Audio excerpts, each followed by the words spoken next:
Hello and welcome to Whisky.com, where fine spirits meet. And today we have a whiskey on our cask. It's a rye whiskey.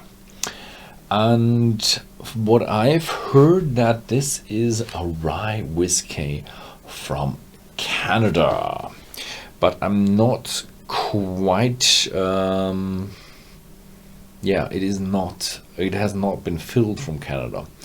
I've heard that this was a rye whiskey that was saved from a 10-year-old rye whiskey from Canada, from leftover in Canada, but it here on the front says WhistlePig Rye whiskies straight from Shoreham, Vermont.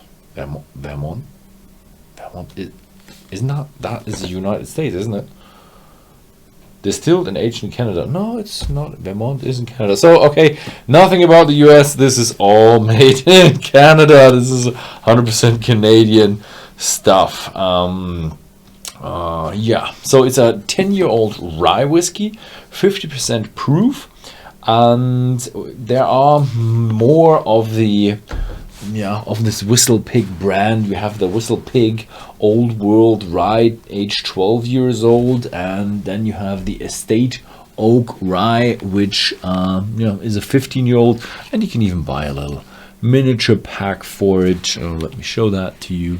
A little miniature pack where you have everything inside there.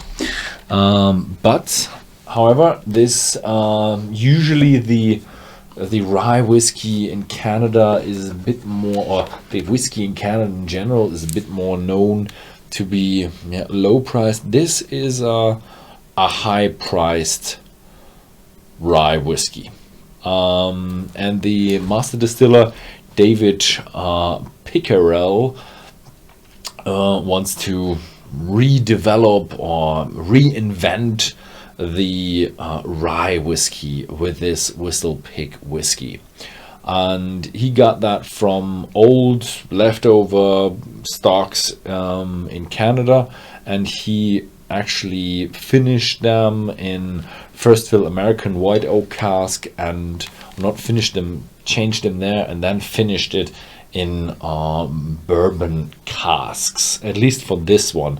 I can't tell you what's in these one. They are probably matured a little bit differently, but he took a lot of time into that, and it's not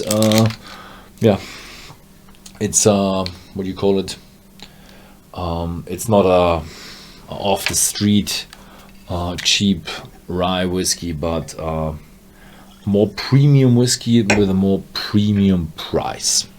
And this one has a really large cork and a really large hole at the top.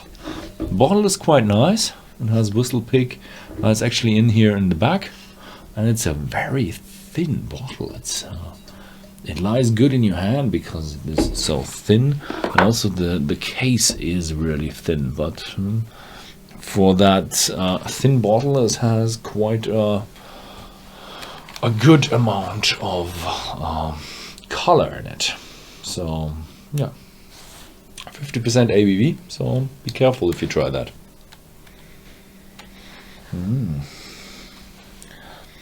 So a lot of cask influence there. So you have a lot of caramel in there, a lot of sweetness, but you immediately realize it's not just a sweet bourbon, but it does have a lot of spiciness as well. So the first whiff is just sweetness, and then here comes the strange other spices. It's rather fresh.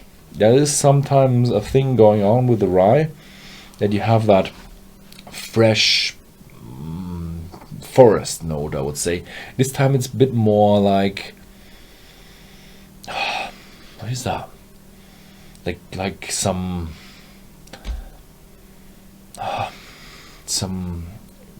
herbs in the forest, like anise or mint. No, not mint.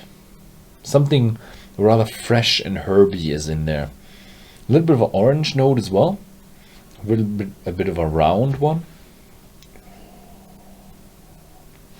Oh,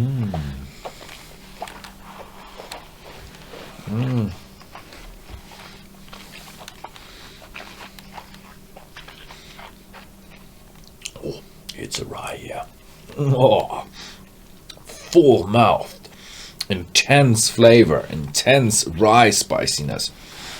Yeah, in the nose, it was a mixture between a very spicy bourbon and maybe a rye. In the mouth, full-fledged rye. There's a lot of rye in there, a lot of spiciness, a lot of bread, and it's a strong one, and it's a really hefty rye with a really good maturation. So there's nothing mediocre about it. It's very strong, very spicy, very good matured, a lot of strong additive maturation, and also with 10 years of age, it's quite old.